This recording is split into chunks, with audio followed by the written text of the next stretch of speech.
Hey there, welcome to the channel. So one of my favorite casserole and comfort foods is shepherd's pie. Now, I've actually seen on some of the gluten-free Facebook groups that I follow that when someone asks for a gluten-free ground beef recipe, sometimes the comments are not another shepherd's pie. I kind of get it. It's one of the easiest things you can make gluten-free because there's hardly any ingredients that you need to watch out for. In any case, I'm Jamie with Savorysaver.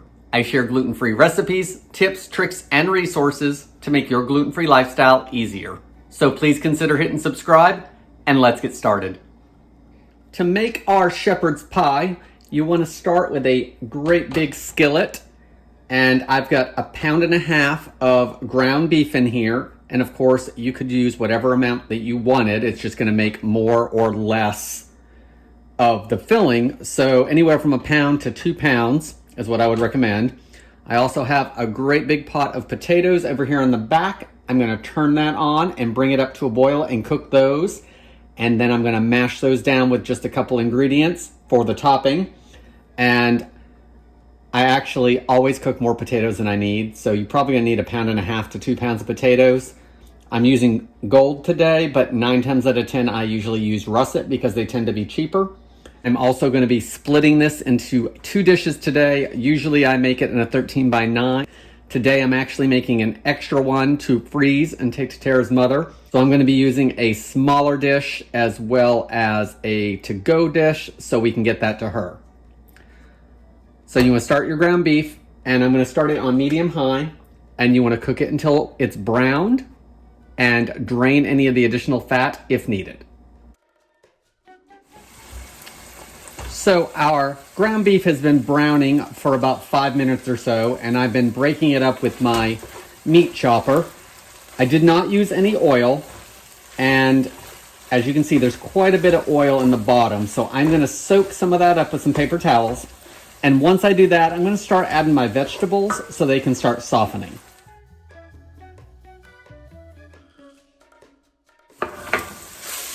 So let's start adding our vegetables and the beef will continue to cook.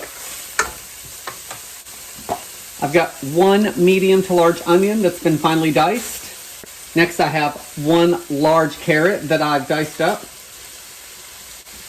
We like mushrooms, so I've got a 4-ounce can of pieces and stems that I have drained, and then I actually chopped them up a little bit smaller as well.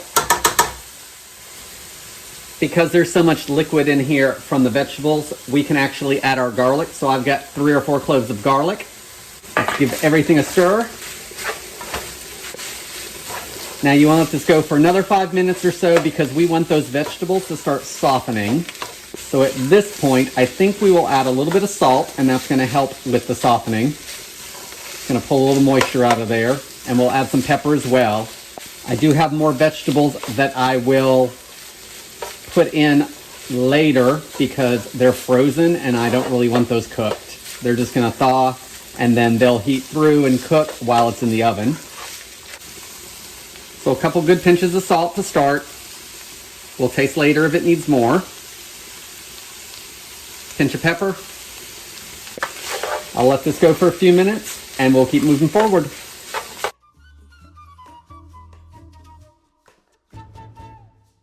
Okay, so my vegetables have gone for about another 5 or 6 minutes, and I actually covered the pan for a couple minutes just to build that steam in there and give them a little bit of a head start. I also cut my heat back to about medium. We just don't need it at a super high boil or saute now. So let's add some more ingredients. Our potatoes are still cooking. They're almost done, but I like this to simmer just for a few minutes anyway. So we're gonna add the rest of our ingredients. So to start the rest of our ingredients, I usually will add fresh herbs if I have them, dried if I don't. So I've got a few tablespoons, probably 2 tablespoons of fresh parsley. If you don't have fresh, use about 1.5 teaspoons. I also like to add thyme, so I've got a teaspoon or so of fresh thyme. Again, I would use about 1 teaspoon dried if that's all I had. And I've got about 1.5 teaspoons of rosemary. And I use this for a couple reasons. For one, it goes really well with the beef. And two, Tara thinks she doesn't like rosemary, but the packet of shepherd's pie mix that her mother used to make for her all the time actually has rosemary in it. So I always add a little bit and I chop it super fine. So let's add those. I do want a little bit of a sauce, so I'm going to start adding those ingredients. So today for the sauce mix, I'm actually going to use a gluten-free brown gravy packet mix by McCormick. I will link below if you can't find that in your store. And it's not really any easier to use this than what the other way to do it, but it's just got a few more flavors in it because it's got some additional seasonings that the other way wouldn't have. And the other way is just about a cup of beef broth and a tablespoon or so of cornstarch to thicken it up. This already has the cornstarch in it, and so I use this when I have it. So I'm going to sprinkle that over the top. I've got a cup of water, and I usually will add a cup of water, and then I'll add more if I need to,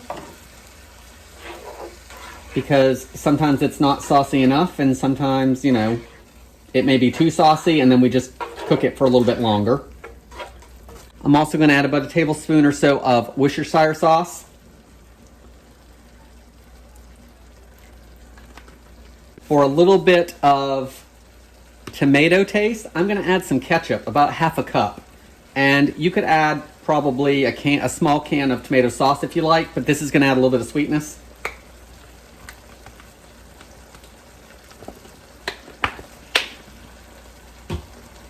Give all that a stir.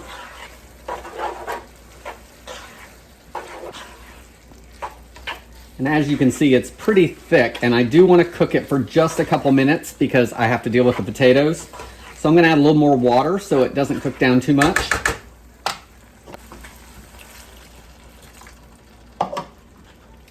Probably about another half cup of water, but it'll give the mixture somewhere to go and cook down while I'm mashing up the potatoes. I'm going to bring this back up to a simmer. I'm going to add the last of my vegetables, and then I'm going to put it right on down to low for everything to stay warm while I deal with my potatoes. All right, everything's bubbling up again, so let's add the last vegetables. Guys, these are all to taste.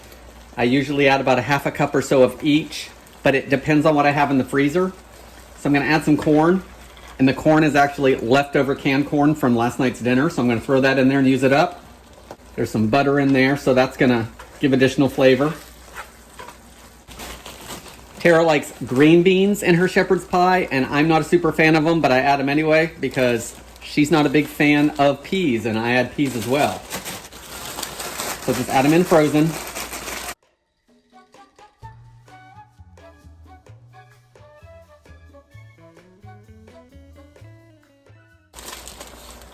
There are some peas. Let's stir those in.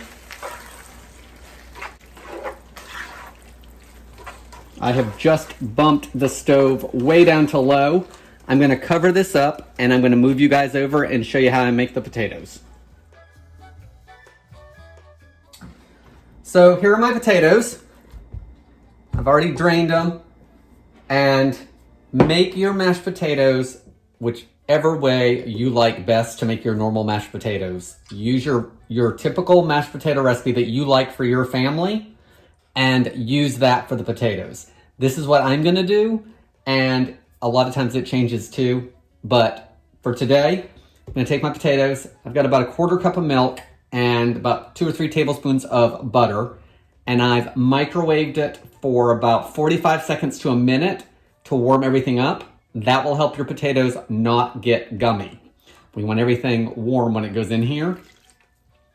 I've got some garlic salt I'm gonna add. I usually just add regular salt, but I'm trying to use up some garlic salt that's been in the cabinet for a while, so I'm gonna add a little bit of that. We'll give that a taste, and I'll adjust it with garlic powder or regular salt if I need to. Also gonna add some onion powder, some black pepper. Mash it all up.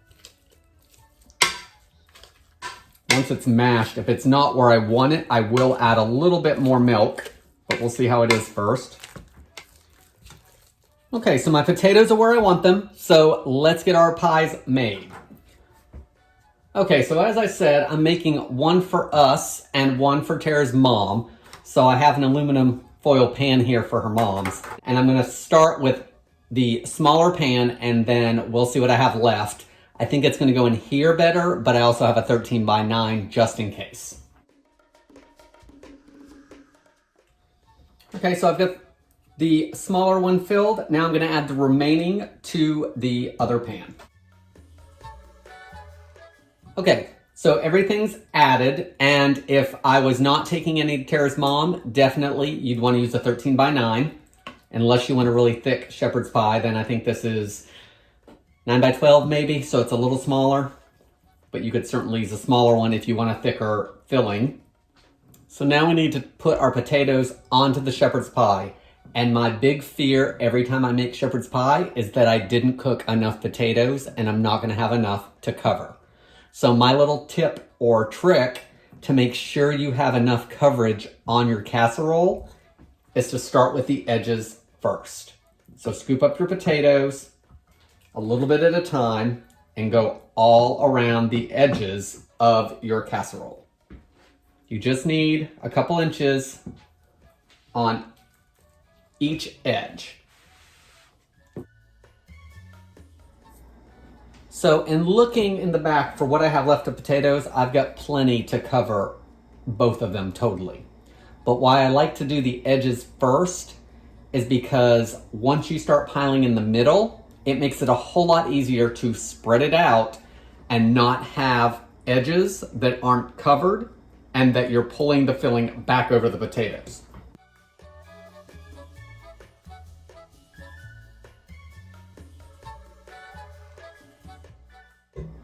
So I've dropped the rest of the potatoes in the middle of these pans, but because I've done the edges, I know where I can stop when I start smoothing it out.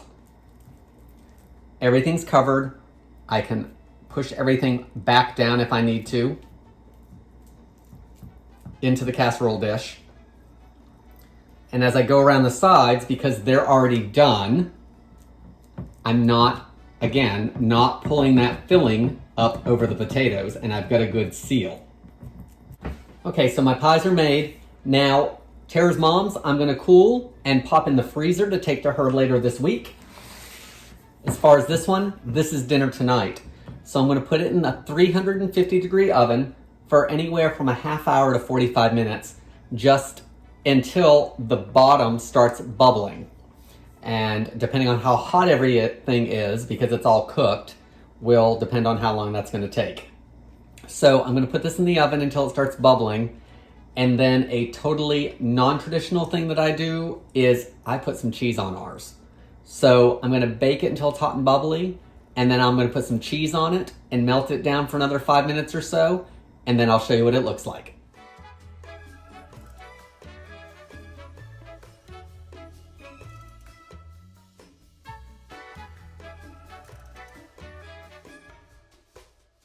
Okay guys, I dished up some of our gluten-free shepherd's pie and I would tilt it more so you could get a better shot, but if I do, it's gonna go on the floor and we don't want any of that.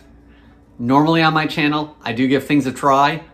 This is one of our favorites, so I'm not gonna try it this time, but let's see if I can get you a little closer. You can see everything's shining just a little bit from that gravy that we made with the gluten-free gravy mix. Carrots, green beans, corn, lots of ground beef, mushrooms, onion, potatoes on top with a little bit of cheese, which is not traditional. Guys, this is my version of shepherd's pie, so hopefully you give it a try or it inspires you to make another version of shepherd's pie. I want to thank you guys so much for watching. Please leave me any comments below, and I hope to see you on the next video.